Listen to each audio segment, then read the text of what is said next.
Hello. Today on Clarity and Crystals, where we discuss everything from the magic to the mundane, we are going to discuss a fire festival.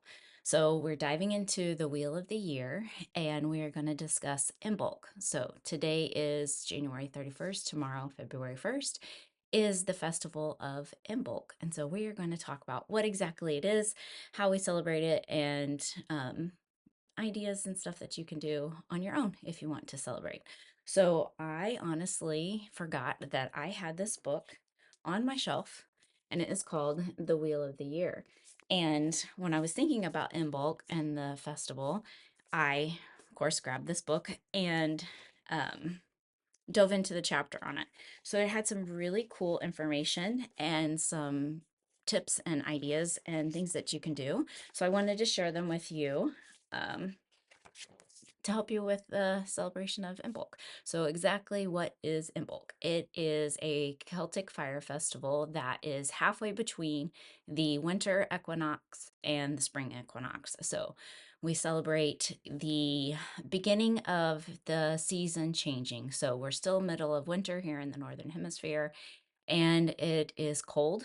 We have snow here in Missouri and frigid temperatures, but the earth, Mother Earth, is waking up. And we celebrate Imbolc to help us remember that the season will change, that spring will come, warmer weather will come, and things will start growing again. So, Imbolc is celebrated in the northern hemisphere as I said, it was an Irish Celtic festival.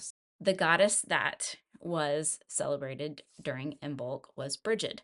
And so in this book, there was a story that I wanted to share with you because I had not heard about it. So here in the United States, we know we have Groundhog Day. So February 1st, Groundhog Day, we see if the groundhog sees a shadow and it tells us whether or not we're going to have 6 more weeks of winter.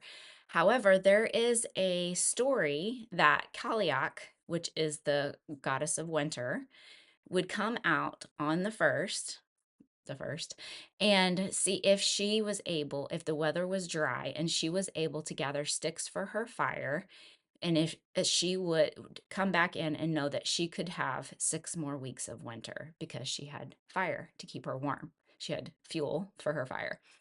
So that was the story that was in this book that I thought was interesting, that kind of correlates with, ancestors past to our present day taking over those stories. So Groundhog's Day was actually used to be Cailleach's Day back in history.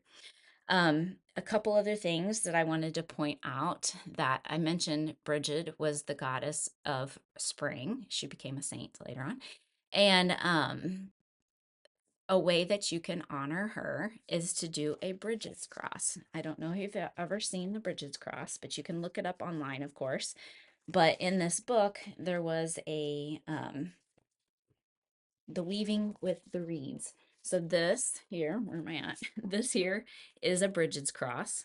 Let's get that in the picture. And you can actually make one and have that on your altar for Imbolc season. So I think that is something that I am going to do tomorrow, and I'm excited about it. We actually have some reeds that I'm going to soak overnight, and then I'm going to weave into Bridget's Cross tomorrow as a way to celebrate Imbolc for me. Another thing going on that I don't want to go too deep into yet, or if I will, but it's also the full moon tomorrow. So we've already discussed the new moon. The full moon is good for releasing, burning, all the things that you want to do on the full moon. So we have Imbolc and a full moon all in the same season. So just a fun tip for you on what Imbolc is, how to celebrate it, and how to honor the goddesses of the season. So have a fantastic celebration, a fantastic day, and I will catch you on the next video.